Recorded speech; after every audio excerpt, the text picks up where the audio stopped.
So it's a weird world out here, isn't it? Isn't it just an interesting time? And I think a lot of us, certainly I from time to time, feel like there's so much happening and so much coming in and so many things to think about that it can get your head spinning. You can just be like, what am I supposed to be doing? Where is my attention supposed to be? How do I rest my heart?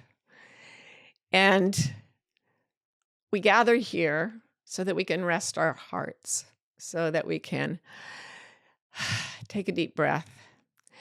So I'm going to start today's gathering room, which is about how to stop spinning, with a meditation that is kind of like the space, stillness, and silence thing. But the new consciousness, is not. It's not a consciousness of stasis. It's very fluid. It moves, it changes. It doesn't really have any rigid rules.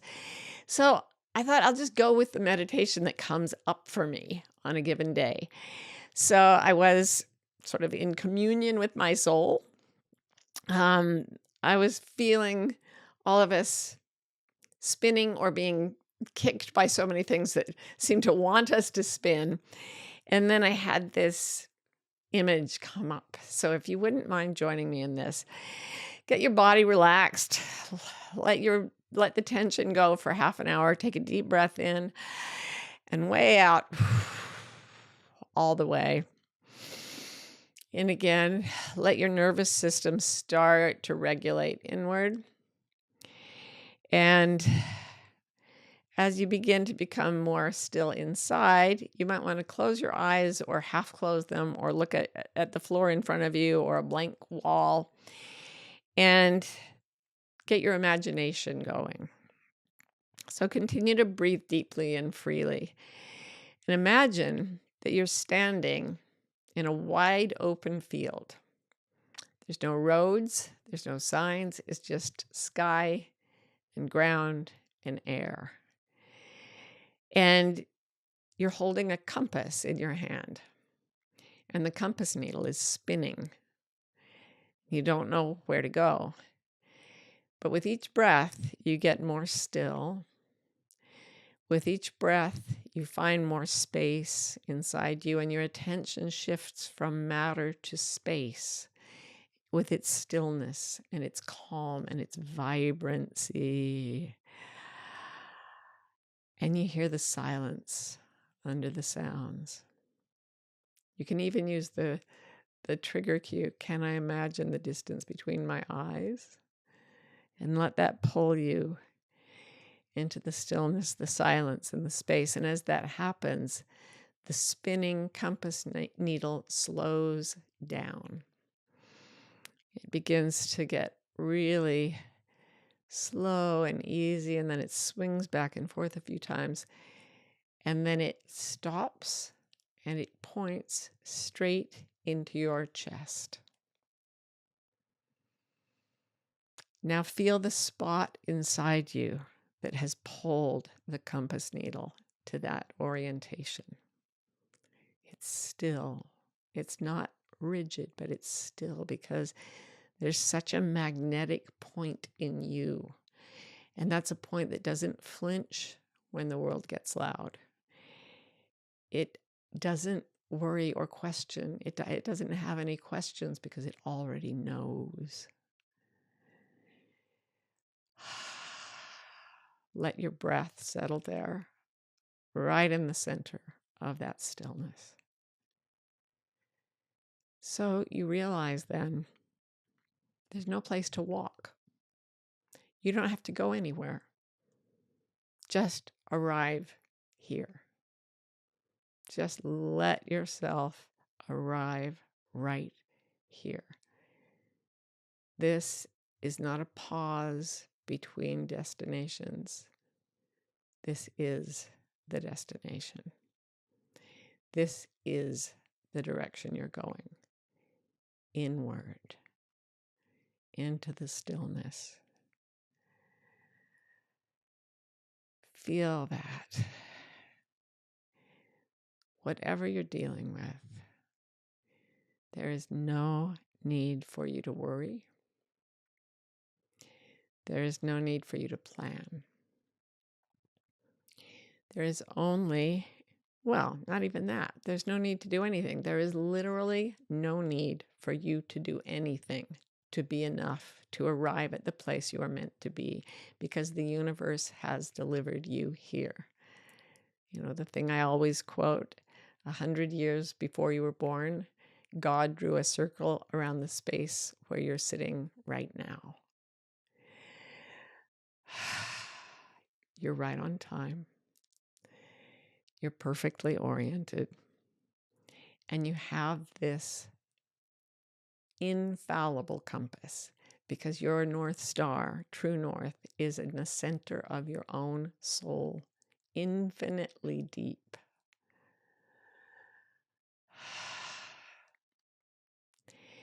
Now, breathing with that stillness, staying within the stillness, allow yourself to lightly, gently let the circumstances of your life rise into your mind.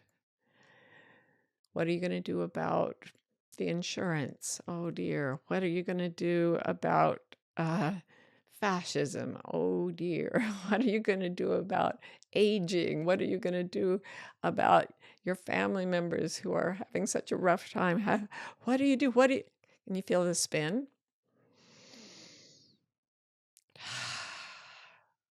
Go back to the visualization. Look at the beautiful, beautiful compass. It's made of crystal and gold. And it points straight into your heart and says, be here now. The answers are in you. The answers may be unformed, but you don't need to force them and you don't need to craft them. You need to allow them to arise from the deep magnetic center of your being, which weirdly and paradoxically is also the deep magnetic center of the universe. Yes, in each of us. I said it was paradoxical. Don't ask me for explanations. So,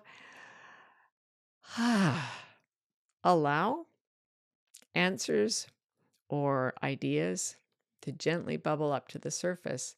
But if they don't, you don't have to worry. The source of all the answers is in this still center of you. It has been bringing through the answers to all your questions your whole life. But in the roar and buzz of the world, you haven't been able to hear it. And I think that's why so many people asked me to repeat the silence, stillness, and space meditation every single gathering room. I think that's the greatest value of us getting together like this. And it's always to the same place.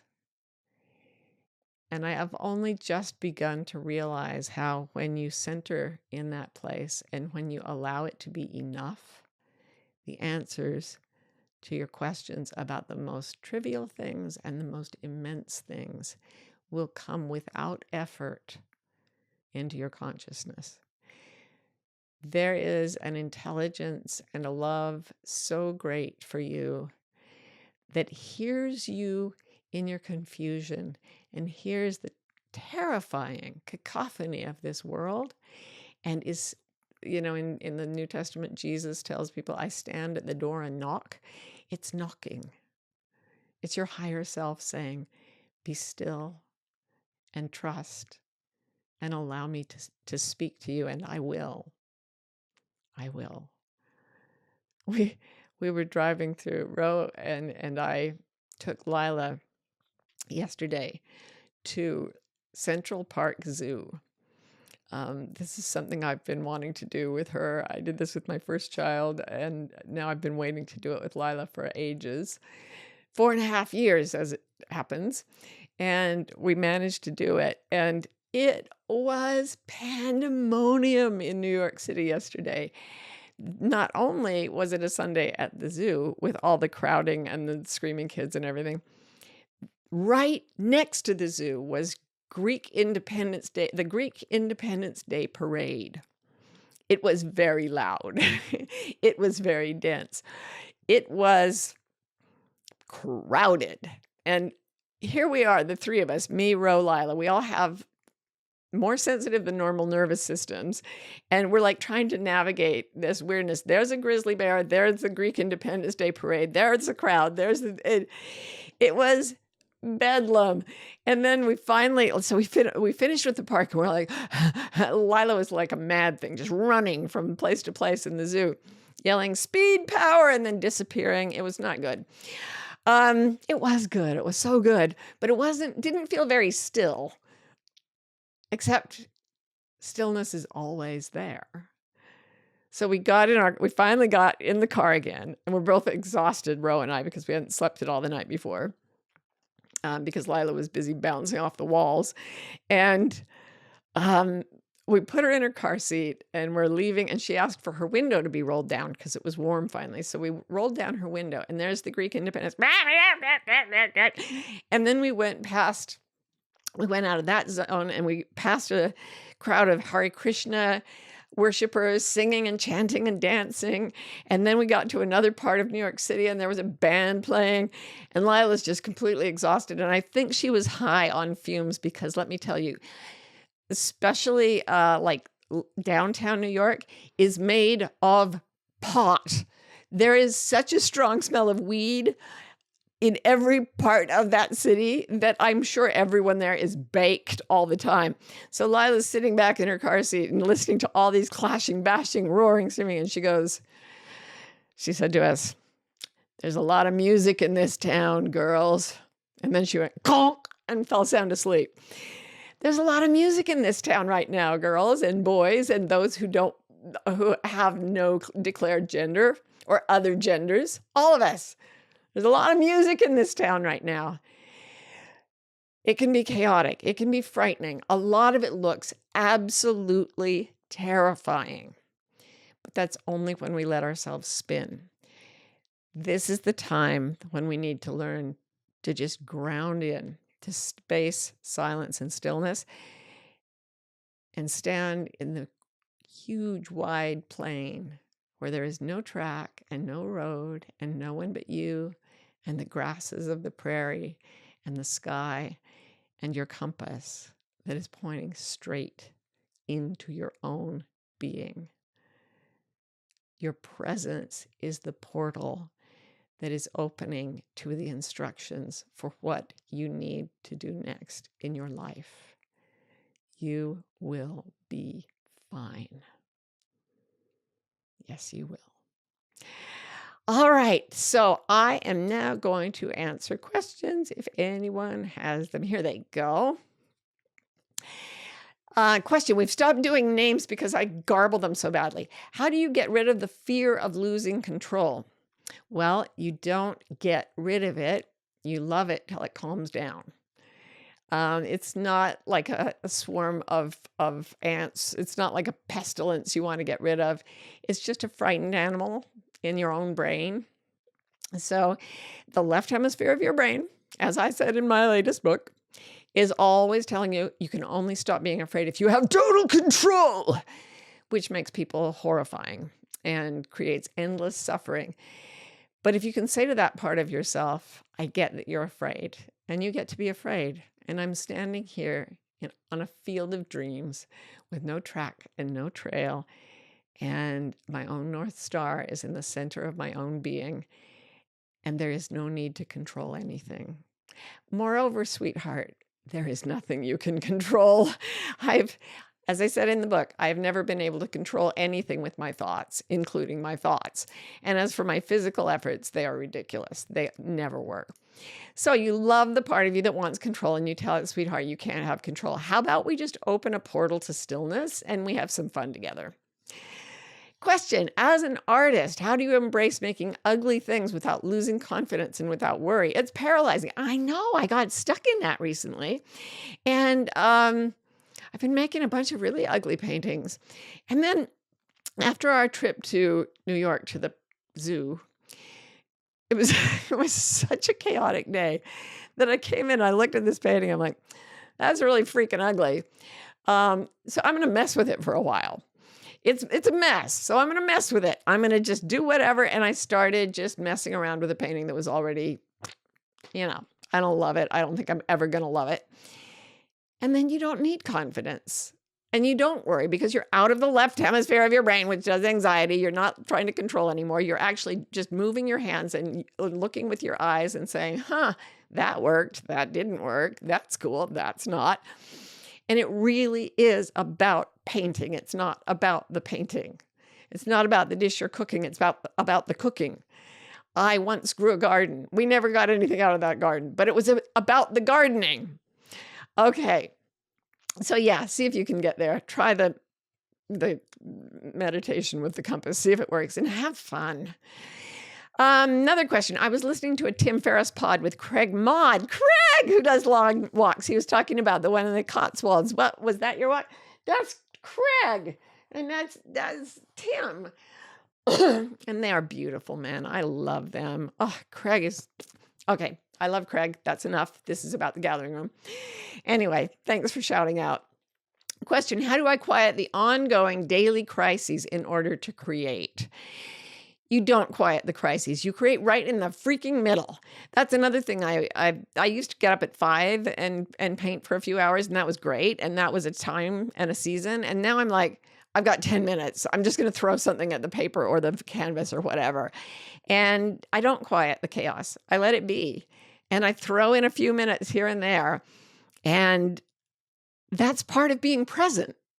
That's part of opening the portal to the infinite, to say it's okay that I'm too busy to do, a set hours of whatever. I'm just going to have to work in the middle of the ongoing crises and see what happens.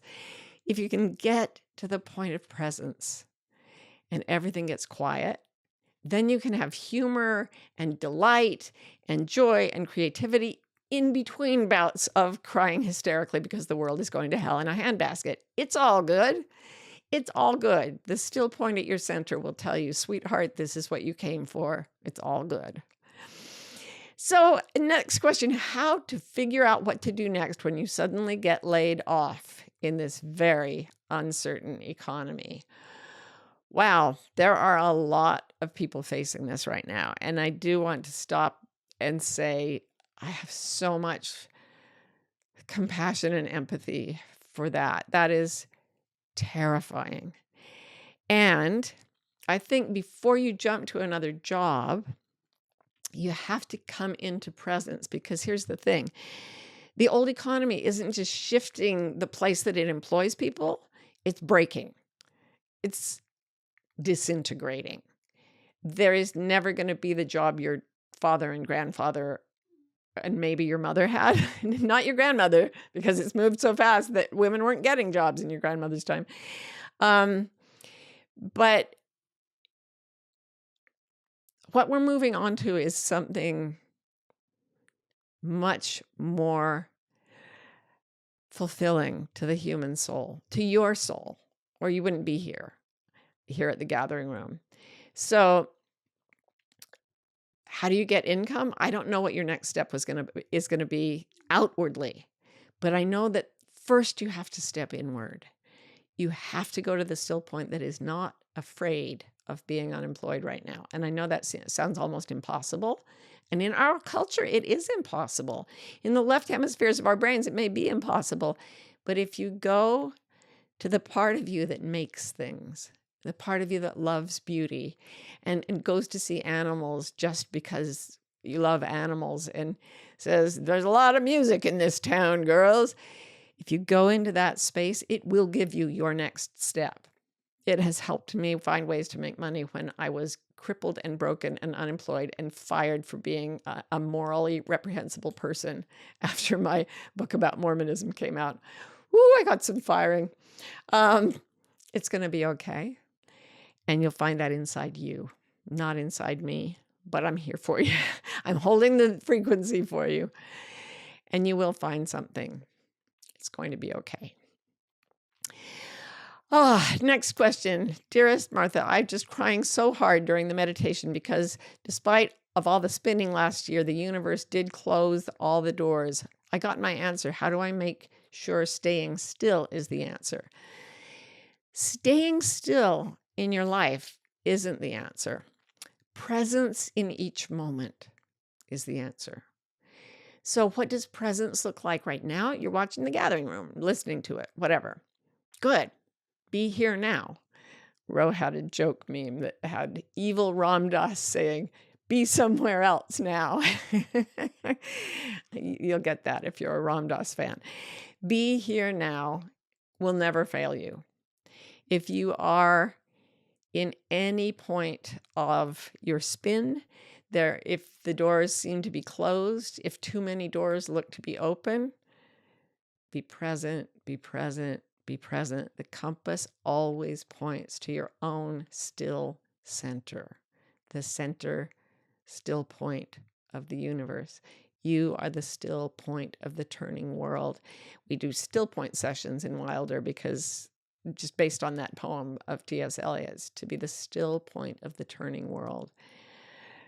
Become that over and over, and you'll find it easier and easier to go there. Your brain will wire up so that you can go there quickly, and you'll be shown the next step, and some of those steps will not look like anything anyone else has ever done, and that's the fun part.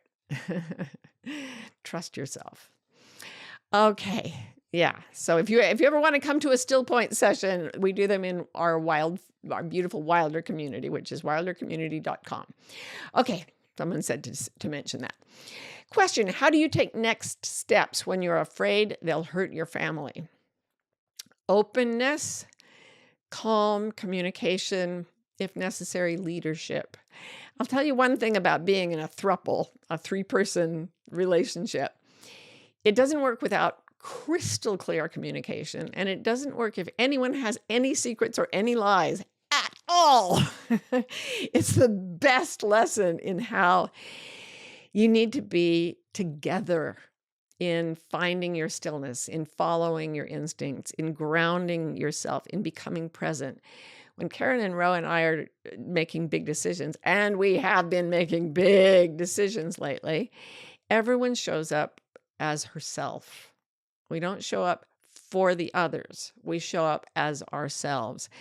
And the strange and beautiful thing, and it's so much easier to trust in a weird way when there are 3 people than when there are 2, because it's so statistically unlikely, is that it always turns out to be a win-win. Like, we each have our own reasons for wanting something, and yet we always end up choosing the same thing from our different perspectives. And that's like impossible. My social science mind said that's you're making that up. That can't be.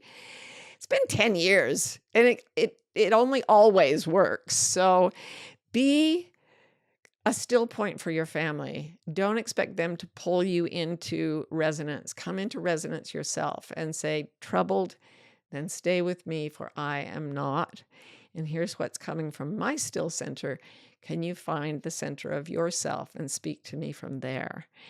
And then the family moves forward together, or the community moves forward together. This is all about a new consciousness rising, where we communicate everything that is our truth to everyone who's affected by it. And when everyone's in the truth, everything fits. It's crazy. It's nothing like the society you were raised in, where different people have different, different angles. They're taking from each other, for one person to win, another person has to lose. It's the opposite. It's this wild thing. It is wild. That's why we call our community Wilder. It is like the forest, where every part of the ecosystem is working for itself and for the whole, and there's no contradiction between those things. And when you go to the still center and you stop the spin, you will feel and then see that that is true. How to subside the panic of current job and fear of not knowing what to do next. Oh, my honey, you're speaking the language of the old consciousness, the one we're still in, but the one that is collapsing. And let me tell you, it's been 5,500 years of people who couldn't subside the panic of the current job and the fear of not knowing what to do next. It is a fear-based, scarcity-based, cruel, driving culture. It is brutal. I just reread David Wengrow and David Graeber's book, The Dawn of Everything. Fantastic!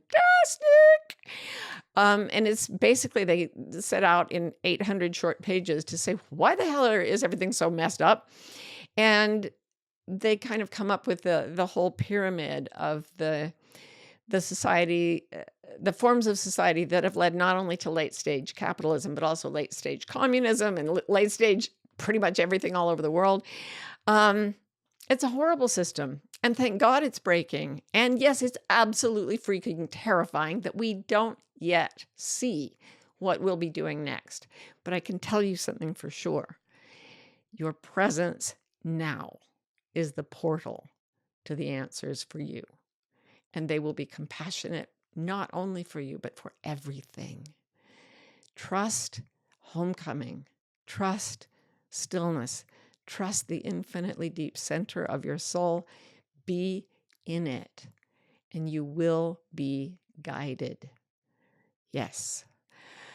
So stuck in avoiding my feelings all of my life, but now knowing it, someone says, where to start to get out of these? Whew.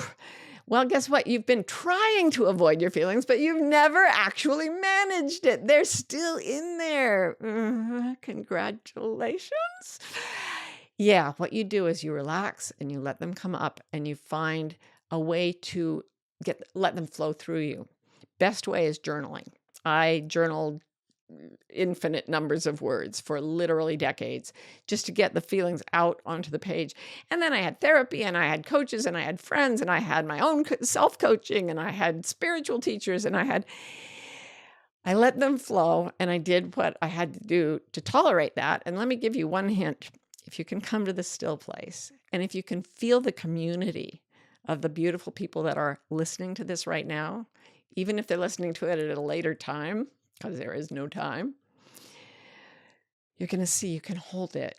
You can transmit the emotion through your flesh and out, and it will leave wisdom. And the still point will get calmer and bigger. So enjoy. Feelings are a package deal. The icky ones will come up and go through, and the beautiful ones, oh, you're going to be so glad you let everything in, but it all comes together. 3 more questions. We're right at the end, but how do you keep creating art when a part of you is saying you won't ever finish it? You do it for the painting, not for the painting.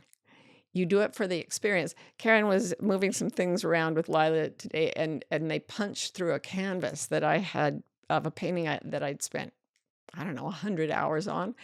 And I came downstairs and Karen was like, very bad news. And I was like, it was in a closet. I don't even remember it.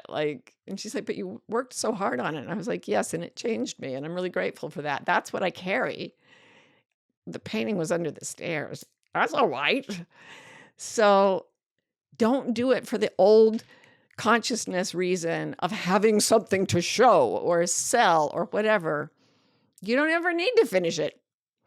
Just enjoy making stuff. And the feelings and the guidance that come up when you do, when you open that part of your brain. Woo! Question, what do you do with the interior anger and grief you're feeling? I freaking feel it. I cry and I throw little tantrums and I write down angry words. I used to have something called Muffy's Diary of Hate and Rage. This was like 30 years ago, but it was very healing. I wrote down every bad feeling. There's no such thing as a bad feeling. There's only being dishonest or being true to yourself. And of course, you don't want to hurt anyone and you don't want to be mean and you don't want to do things you will later regret. But feelings, just expressing them is all you need to do. And they move you to a different place. They are important. I realized today I had some anger and I was like, yum, this is really clearing up some points I had about justice and how it works. So I'm going to let it cook me for a while. It's not going to hurt me and I won't let it hurt anyone else. So it's all fine. Okay, last question. Hi, Martha. How does one finally just get to the thing that needs to be done when finding reasons and ways to not doing it is constantly seducing you?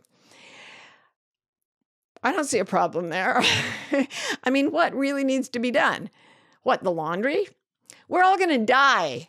Like, I don't care if your laundry's done today. The one thing that needs to be done has already happened. You are present in your body, in your life, on this ball of rock, in this corner of the universe, right at this time. Come home to presence, open the portal, go where that compass is pointing, and you'll find a place that is never troubled. And actually opening that door, finding that place, is the one thing that has to be done. So I'll leave you with that. Much love. Welcome home to the home that is always here. And I'll see you next time on the Gathering Room.